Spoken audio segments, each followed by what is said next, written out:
Hey guys, and welcome to an update video for the Factorissimo mod. I did a spotlight about 2 weeks ago, I believe, and the developer has asked me to keep it updated with update videos since they do plan to do quite a few changes, and there have been some major changes, which I want to go over here. So there will be an annotation on the video that you can click to go watch the original spotlight, and then obviously on that spotlight there will be an annotation to watch this.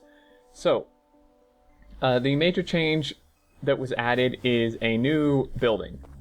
So there's the normal factory building, which I demonstrated in the spotlight, and then the dev added a power plant building. So to kind of, just to clarify here for anyone who might not know, the factory building, essentially power transfers into it. You can see we have power generated here, it's transferred in, and then pretty much the whole thing is supplied automatically with an oversized accumulator. So power will automatically transfer in. This does the opposite. You can build power plants in here and the power will transfer out.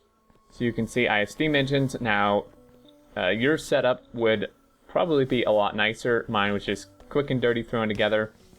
It is default nighttime in here. It's nighttime by default. That can be changed, which I'll go over in a minute. But so I have power set up here. I have my pipes coming in with water. Obviously there's no water in here, so you do have to build the pumps outside the thing. I have 10 steam engines total. I have 7 boilers and 5 steam engines, which is like the 14 to 10 ratio, you know, obviously just split in half because 10 won't fit long. You know, there's all kind of designs you can do. But anyway, we have pretty much 5 megawatts worth of power being generated in here. And right now it's flashing this thing because there's no power being drawn. So I'm going to take some of these out just so we don't like overdo it. In fact, these are already charged. So let's tear them up to show you. But this can be a way to fit like a pretty decent amount of power into a smaller area. So if we hook this up, you can see that this is now going to actually power this stuff.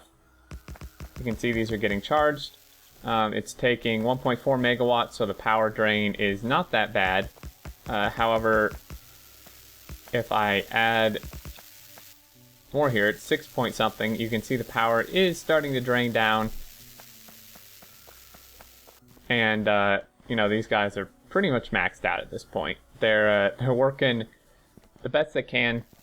Now, the max power that can be, the max power that can be transferred out of this building is the same as this one, and it is 50 megawatts. So the factory building can only take in 50 megawatts of power at a time. You can see their internal buffer recharge rate. So it just will not pull in more than 50 megawatts. This is the same except the output. It will not output more than 50 megawatts. However, the next big change, and it's really just these main two, this building, and then the next one is all this can be configured in the config file, and it's really self-explanatory, so I'm not going to show you because there's literally like written instructions in the config file to do it. The config file is just in the mod folder, which should be in your Factorio folder, which for the Steam version, I think should be in your like app data roaming folder. It depends. It can be different for some people, but I'm sure you can find it. Anyway, if you go into your mods folder and then go into the Factorissimo mod folder, there's a config.lua. If you open that up, you can config the power output from this, the power input from this. So if you want, it could take 500 megawatts or 100 or whatever, and this could output, 150, 500, whatever you want.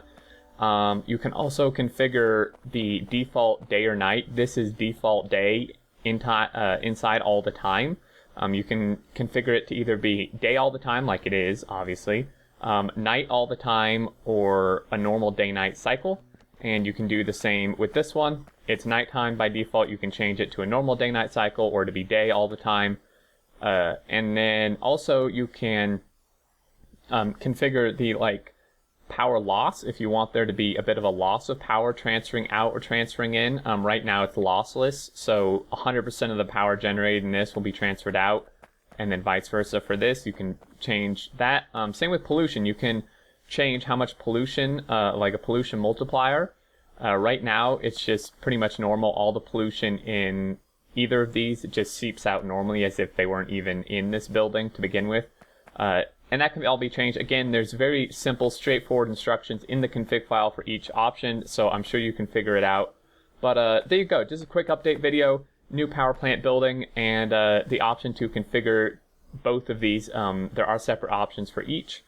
And there you go. I will keep doing update videos as major updates come out. You know, there were some various performance fixes and stuff, just little things, but these are the main two. Anyway, that'll do it. So if you haven't checked out the mod, definitely recommend checking it out. There will be a link in the description to go check out the mod.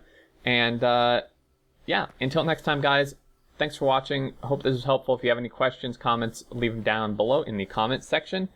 And I will see you guys next time.